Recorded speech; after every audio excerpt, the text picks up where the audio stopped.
अस्सलामुअलैकुम दोस्तों, मैं हूं उमैस मुनीर। आप देख रहे हैं हमारा यूट्यूब चैनल। दोस्तों, चाइना की फ़ज़ा में एक और पुरस्कार तैयारा जो कि दिखने में तो B-2 बॉम्बर जैसा था, लेकिन हकीकतन ये कौन सा तैयारा था? क्या ये चाइना का दुनिया का पहला छठी जनरेशन का J-36 है या फिर कुछ और? चाइना अगले महीने 3 सितंबर को दुनिया के सामने कौन सा मुजाहिरा करने जा रहा है, जिसके लिए बहुत सारे अपने हथियारों को इस वक्त मशक़ें करवाई जा रही हैं, उनकी रिहर्सल करवाई जा रही है। वो क्या होने जा रहा है आज की वीडियो में आपके सामने रखेंगे और आपको ये भी बताएंगे कि पाकिस्तान, चाइना और बांग्लादेश ये तीनों फौजें मिलकर क्या करने जा रही हैं। इससे भारत किस तरह से जद में आ सकता है। जो बांग्लादेश के आर्मी चीफ हैं वो इस वक्त चाइना सरकारी दौरे पर पहुंच चुके हैं। बांग्लादेश की फौज के लेफ्टिनेंट जनरल हैं वो पाकिस्तान आ चुके हैं। यहाँ पर कुछ अहम तरीन फौजी अस्करी मुलाकातें हो रही हैं, उनसे क्या हमें पता चलता है, इस पर भी गुफ्तगू की जाएगी। और ये भी आपको बताएंगे कि वांग यी जो कि पाकिस्तान में दौरे पर थे, उससे पाकिस्तान को क्या हासिल हुआ है और किस तरह से भारतीय प्रोपेगेंडा, दुनिया का प्रोपेगेंडा नाकाम हो गया, धबरदूस हो गया। इस सब पर गुफ्तगू करने से पहले हमारी आपसे दस्तबस्ता गुजारिश है कि इस चैनल को लाइक कीजिए, सब्सक्राइब कीजिए और बेल आइकन को लाजमी दबा दीजिए ताकि हर नई आने वाली वीडियो आप तक बर वक्त पहुंच सके।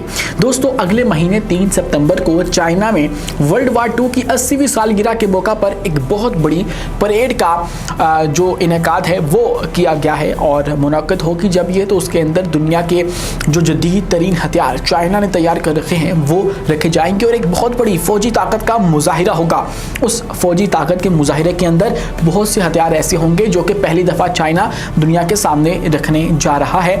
और उसके अंदर फिर ये भी खबरें हैं कि J-35 को भी पहली दफ़ा दुनिया के सामने एक्सपोज किया जाएगा और ये बताया जाएगा कि हम लोग इसको इंडक्ट कर चुके हैं अपनी एयरफोर्स के अंदर। वैसे खबरें तो मौजूद हैं कि चाइना ने अपनी एयरफोर्स का उसको हिस्सा बना लिया है, लेकिन ऑफिशियल जो अनाउंसमेंट होती है वो इस परेड के अंदर हो सकती है। तो ऐसे में आजकल बहुत सी चीज़ें ऐसी हैं जो कि पुरस्कार तौर पे चाइना की फ़ज़ा के अंदर हमें देखने को मिलती हैं, क्योंकि रिहर्सल हो रही है तो इनके जो मनाजिर हैं वो बाज़ुकात रिकॉर्ड हो जाते हैं। अब भी एक ऐसी तस्वीर सामने आई है जिसके अंदर एक बहुत बड़ी जो चीज़ है वो फ़ज़ा के अंदर उड़ती हुई दिखाई थी, जो कि दिखने में B-2 बॉम्बर के साइज़ की लगती है, शक्ल भी वैसी ही लगती है, लेकिन हकीकतन वो चाइना का एक एयरक्राफ्ट था।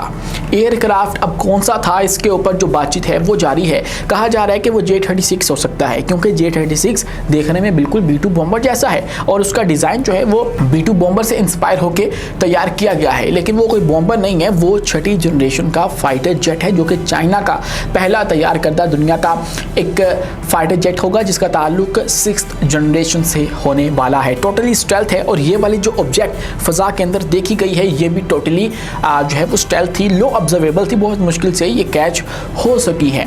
तो उसके बाद फिर एक और जो पॉइंट ऑफ व्यू है वो ये भी देखने को मिलता है कि ये एक बहुत बड़ा ड्रोन था जो कि चाइना तैयार कर चुका है और उसको जो है वो रिहर्सल करवा रहा है और इसको भी इस परेड के अंदर जो मैंने आपको शुरू में बताई है उसके अंदर रखा जाएगा और दुनिया के सामने फौजी ताकत का जो मुजाहिरा है वो करके दिखाया जाएगा। ये बहुत बड़ा जो ड्रोन है इसको नाम तो कोई नहीं दिया गया, लेकिन WZX के नाम से इसको गैर रस्मी तौर पे मुखातिब किया जाता है या बुलाया जाता है। दोस्तों, ये जो ड्रोन वाला नुक्ता नज़र है ये तब सामने आया जब दुनिया ने मई 2025 की वो तस्वीर उठाकर देखी जिसके अंदर जियाजिंग चाइना की एक एयरबेस के ऊपर इसी तरह का एक ड्रोन खड़ा था। तो इन्होंने फिर देखा कि ये भी वैसा है, इसके विंग्स भी बड़े बड़े हैं, स्टेल्थ है, लो ऑब्जर्वेबल है और B-2 बॉम्बर जैसा है, तो हो सकता है ये वो वाला ड्रोन हो, ये J-36 ना हो। हाँ, ये बात अपनी जगह बिल्कुल ठीक है कि J-36 जो है वो बहुत बड़ा साइज़ में एक बड़ा एयरक्राफ्ट है और उसकी जो रिहर्सल है वो भी जारी है, उसकी मनाजिर भी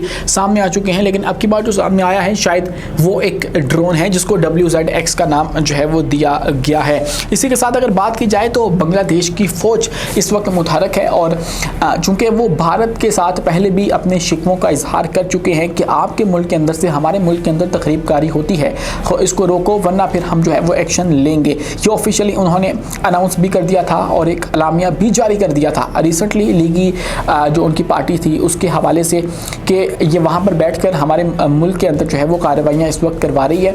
तो भारत को चाहिए कि अपनी सरजमीन के अंदर इस तरह की कार्रवाइयों को जो है वो रोके और वरना फिर हम लोग जो है वो एक्शन लेंगे या भारत के साथ जो ताल्लुकात हैं वो ख़राब हो जाएंगे। लेकिन अब क्या हो रहा है, बांग्लादेश के जो आर्मी चीफ हैं वकारुज़्ज़मान वो इस वक्त चाइना पहुंच चुके हैं और 4 रोज़ा दौरा है, सरकारी दौरा है। उसके बाद सवाल ये पैदा हो रहा है क्या अब बांग्लादेश पाकिस्तान वाले जंगी हथियार चाइना से एक्वायर करने वाला है, जिसके अंदर सबसे पहला नाम जो है वो J-10C का आता है। क्योंकि सरकारी दौरा जो कि बांग्लादेश की जानिब से किया जा रहा है, इसका मकसद ये है कि दिफाई ताउन चाइना के साथ बढ़ाया जाए। और जब दिफाई ताउन बढ़ाने की बात आती है तो चंद नए हथियार भी खरीदे जा सकते हैं, जिसकी ख्वाहिश पहले ही बांग्लादेश जाहिर कर चुका है। और उसके अंदर J-10C का नाम आता है कि 16 J-10C बांग्लादेश हासिल करना चाहता है चाइना से। और ख़ासकर ऐसे मौका पर जब आपका दुश्मन भारत है, और वो भारत जिसके खिलाफ पाकिस्तान ने इस तैयारे को आजमाया हुआ है और उसको नॉकआउट किया हुआ है। तो ऐसे में बेस्ट ऑप्शन जो है वो J-10C की है, जो कि बांग्लादेश अब चाइना से हासिल कर सकता है। इसके अलावा HQ-9 का नाम आ रहा है, एक एयर डिफेंस सिस्टम है जो कि बांग्लादेश जो है वो ख़रीदने का इरादा रखता है या उसको ज़रूरत है। ये भी माहिरीन इसके ऊपर डिबेट कर चुके हैं। दोस्तों, इसी के साथ कुछ खबरें ये सामने आ रही थी, जो कि भारतीय चंद एक्टिविस्ट हैं वो ये बात कर रहे थे कि अब चूंकि चाइना ने भारत के साथ हाथ मिला लिया है तो अब पाकिस्तान की छुट्टी या पाकिस्तान को माइनस कर दिया जाएगा इस तमाम पे डील में से। लेकिन हुआ ये कि ठीक भारत के बाद अफगानिस्तान से होते हुए वोंगी, जिसके बाद इनकी जो उम्मीद की किरण है वो जागी थी, वो पाकिस्तान पहुंच गए।